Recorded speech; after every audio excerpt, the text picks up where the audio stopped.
세월호가 3년 만에 인양됐지만 제주 지역 생존자들의 정신적인 상처는 아직도 아물지 않고 있습니다. 세월호 참사 3주기를 앞두고 제주에서도 추모 행사를 열기 위한 움직임이 본격화되고 있습니다. 도내 하천 교량공사 비리 의혹과 관련해 검찰이 건설업체 임직원 3명을 입건하고 수사를 확대하고 있습니다. 제주 시민복지타운 건설 당시 토지를 수용당한 주민들이 행복주택 건설 반대 운동을 본격적으로 시작했습니다. 여러분 안녕하십니까? 뉴스데스크 제주입니다. 바다에 잠겼던 세월호가 3년 만에 모습을 드러냈습니다. 하지만 사고 당시 구사일생으로 목숨을 건진 사람들은 정신적인 충격으로 아직도 고통에 시달리고 있습니다. 이들은 세월호 인양 소식에 그날의 악몽을 떠올리며 가슴 아파하고 있습니다. 김찬년 기자입니다. 침몰하는 세월호에서 학생 10여 명을 구한 파란 바지의 의인 김동수 씨. 김 씨는 당시 받은 충격으로 1년 가까이 병원 치료를 받다 최근에 퇴원해 아내와 함께 숲길 지킴이 일을 하고 있습니다. 애써 외면했지만 들려오는 세월호 인양 소식에 김 씨는 그날의 아픈 기억이 다시 떠올라 가슴이 미어집니다. 해봐야 또 생각만 계속 나고 어저께 수학여행일에 학생들 오는 거 그것만 봐도 그때 그 학생들이 생각나는데 그거 보면 더 우라통이 터지고 또 가슴이 찢어지게 고통이 오는데 뭐. 이제는 건설 현장에서 막노동을 하는 오용선 씨. 세월호 참사가 일어난 지 3년이 지났지만 아직도 배를 타기가 쉽지 않습니다. 그날의 악몽이 쉽게 잊혀지지 않기 때문입니다. 일은 고되고 월급은 적지만 충격에서 벗어나기 위해서는 어쩔 수가 없습니다. 될 수 있는 대로 그걸 안 보려고 그래요. 왜냐하면은 그걸 봐가면은 자꾸 그걸 또 다시 떠오르는 건 싫어요 지금. 빨리 그걸 잊어야 정상적인 생활을 되지. 그거 자꾸 떠올려가면은 우리가 정상적인 생활을 못해 마서. 침몰한 세월호에서 살아남은 제주도민들은 모두 24명. 가라앉았던 세월호는 모습을 드러냈지만 이들이 받은 충격과 고통은 아직도 삶 깊숙한 곳에 가라앉아 있습니다. MBC 뉴스 김찬년입니다. 세월호 침몰 사고로 제주로 수학여행길에 올랐던 단원고 학생들을 포함해 모두 309명이 희생됐는데요. 세월호가 인양되자 제주에서도 추모의 발길이 이어졌고 문화예술계에서는 3주기 추모 행사를 준비하고 있습니다. 홍수연 기자가 보도합니다. 세월호에 탔던 학생들이 끝내 발을 딛지 못한 제주에 마련된 기억 공간. 기억할게란 글귀와 노란 리본이 내걸린 조그만 건물엔 어린 희생자들을 잊지 못한 어른들이 보내는 메시지가 한가득 붙었습니다. 차가운 바닷물 속으로 모습을 감췄던 선체가 3년 만에 다시 떠오른 날. 두려움에 떨었을 학생들에게 아무것도 해주지 못했다는 죄책감에 눈시울을 붉힙니다. 나는 무엇인가에 대한 자기 자신에 대한 어떤 그런 게 들어. 뭐라도 해야 되겠다. 근데 그 뭐라도가 뭘까? 그래서 오늘 그냥 지킴이라고 정했는 게 그냥 한 걸음 나간 것. 도내 문화예술인과 시민사회단체로 구성된 제주 4.16 기억위원회는 세월호 참사 3주기를 맞아 추모 문화제를 열기로 했습니다.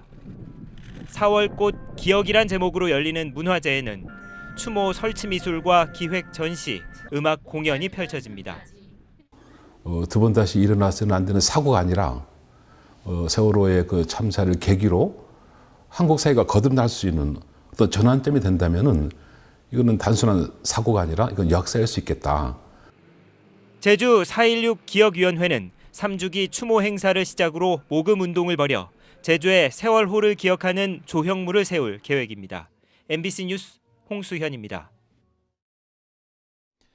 세월호 참사 이후 아직까지 시신을 찾지 못한 9명 가운데 제주도민 3명이 포함되어 있습니다. 제주시 한림읍 금왕리 권재근 씨와 아들 혁규 군은 사고 한 달 전 제주에 집을 마련하고 주소를 옮긴 뒤 이삿짐을 갖고 세월호를 탔다 실종됐습니다. 서귀포시 중문동 이영숙 씨는 사고 10달 전 중문단지 카지노에 취업한 뒤 인천을 다녀오다 사고를 당했습니다.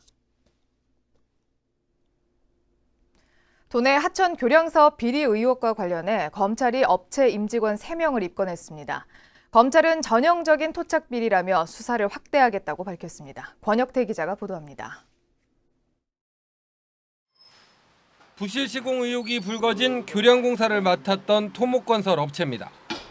재작년부터 제주시 고위공무원 출신이 대표를 맡으면서 일감 몰아주기에 관피아 논란까지 일고 있습니다. 지난 2014년 109억 원이었던 시공능력 평가액이 2년 만에 40억 원 이상 늘어나면서 전국 130위권에서 64위, 도내 4위에서 1위로 뛰어올랐기 때문입니다. 검찰은 이 업체를 압수수색해 세무 문제 등 기업 운영과 관련된 비리 혐의를 포착했다며 관련자 3명을 입건했습니다. 한 사업장 전체에 대해서 제주도 전체 전역적으로 지금 한 사업을 재량기를 조사하고 있어요, 검찰에서. 검찰은 이번 사건을 지난달 신설한 특수와 부동산 수사를 전담하는 형사 3부에 맡겼습니다. 20년 만에 늘어난 검찰 인력을 활용해 제주 지역의 고질적인 토착 비리를 대대적으로 수사하겠다는 겁니다. 검찰 관계자는 앞으로 토착 비리와 관련해 이야깃거리가 계속 생길 것이라며 신속하게 수사해 제주 지역 사회의 투명도를 높이겠다고 밝혔습니다. 제주지검이 이례적으로 수사 확대를 공언한 가운데 이번 토착 비리 수사가 어떤 결론을 맺을지 관심이 모아집니다. MBC 뉴스 권혁태입니다. 제19대 대통령 선거를 앞두고 검찰이 선거 범죄를 강력히 단속하기로 했습니다.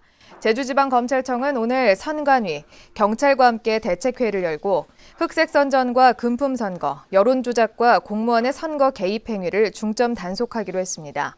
검찰은 특히 후보자 검증 기간이 부족한 점을 악용한 묻지마식 폭로와 가짜뉴스에 대해서는 작성자와 유포자는 물론 배후 조종자까지 추적해 처벌하기로 했습니다.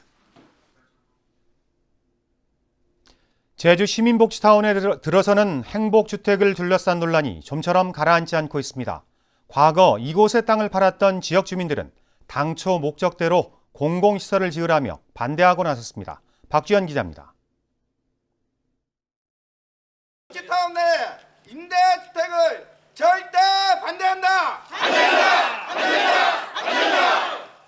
제주시 도남동과 이도이동 주민들이 마을회관 앞에 모였습니다. 시민복지타운 시청사 부지에 공공임대주택인 행복주택 건설을 백지화하고 원래 목적대로 공공시설을 지으라는 겁니다. 이들은 국토교통부를 항의 방문하고 임대주택 반대 서명운동에 돌입하겠다고 밝혔습니다. 원지사는 지금이라도 시청사 부지 임대주택 강행을 중단하고 선공론화 후 정책 추진 약속을 이행하라. 약속을 이행하라. 지난 2004년 제주 시민복지타운 건설 과정에서 강제 수용된 토지는 전체 부지의 22%인 9만 제곱미터. 옛 토지주들은 제주시청 이전이 무산된 만큼 토지 수용도 무효라며 소송도 불사하겠다는 입장입니다. 처음에 수용할 당시에 그 수용될 때 그 원한대로 안 한다면 우리는 그 법으로서 그 토지를 다시 반환을 요구할 걸로 이제 하려고 준비를 하고 있어요, 지금. 하지만 제주도는 행복주택도 공공시설로 봐야 한다며 법적으로 문제가 없다는 입장입니다. 마을 주민들은 원희룡 도지사 퇴진운동까지 벌이겠다고 밝히고 있어 앞으로 논란은 더 커질 것으로 보입니다. MBC 뉴스 박주연입니다.